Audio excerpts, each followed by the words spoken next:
Hey guys, Murtaza at Heartbeat, and what I'm walking you through right now is just best practices on threads and discussions.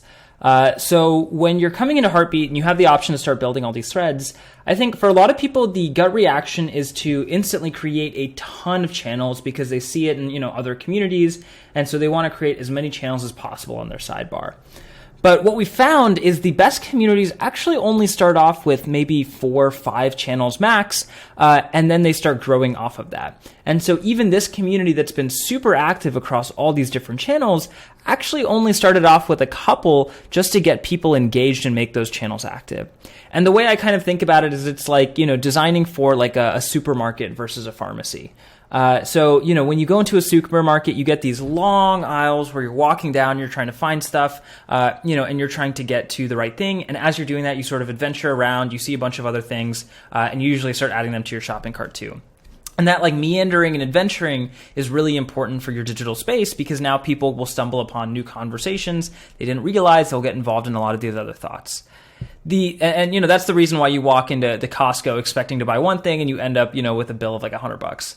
The exact opposite of that is a pharmacy, where you have these very short aisles. You go in, you get exactly what you need, you buy it, you get out, and you don't think twice about it. And while that's great for speed and efficiency, it's really not great for your community because you actually do want people to sort of get lost in some of these threads. And so if we go down to our demo community, in this demo community, we've only created 4 thread channels and then 1 audio channel for people to jump into. And we have this private voice channel, but this is actually extra and we don't need it, so we can go ahead and delete this right now. And these are the standard channels that we see most communities start off with, is they'll have an announcements where they can push out any major information to the community. There's a general channel where they will, post anything that falls under the purview of their community. No Stupid Questions, which is specifically about asking questions to the community and getting help from them. And then lastly, an introductions channel, which is where all the introductions come in as people are joining Heartbeat. One other thing you might have noticed is for every one of these channels, none of them are empty.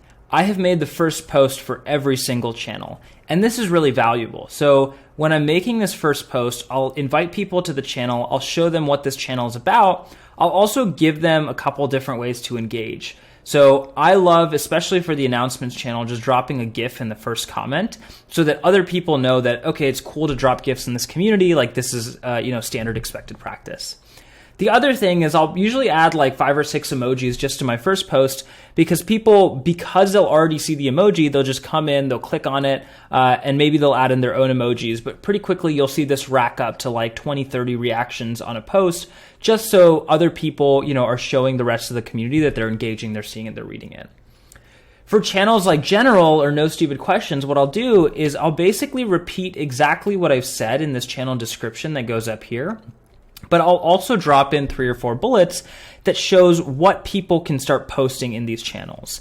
So cool articles, shout outs, something you want to get more eyes on, all of that falls under the purview of general for our demo community.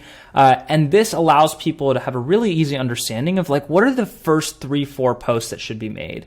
Because really that's what you want to get people to is you want 3 or 4 new posts in every single channel. So now it looks like, the community admins aren't the only people that are talking in this community. There is actually a community of folks that are like having conversations.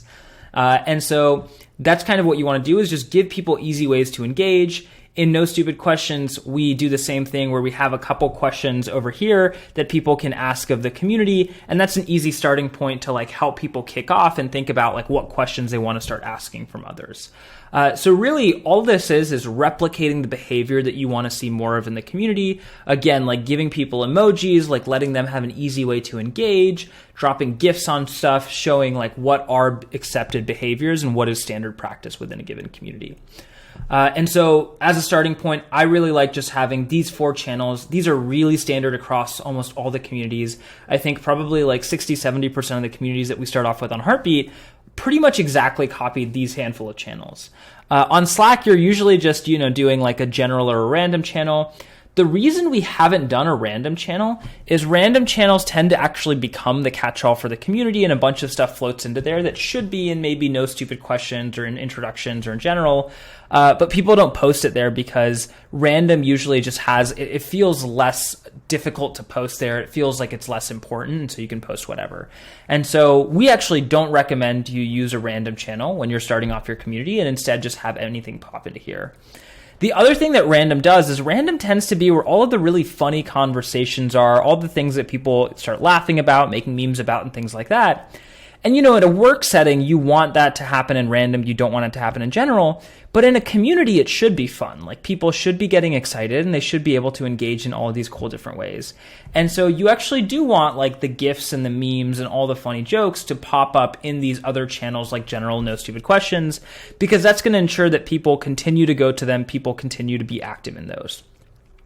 So last parting wishes is, last parting piece of advice, is try to stick to 4 or 5 channels max. That includes like your voice channel that you set up. Try and model what the first post should look like in the community. Make sure you have a first post for each one. Drop some emojis, drop some GIFs. If you want to have an internal channel for your team as well, that's also really standard practice. So create an internal team header, and you can check some of our other guides to see how to create headers. Create the first post there. And again, just model what the behavior needs to look like for the rest of the community. Thanks so much for watching, and let us know if you have any other questions.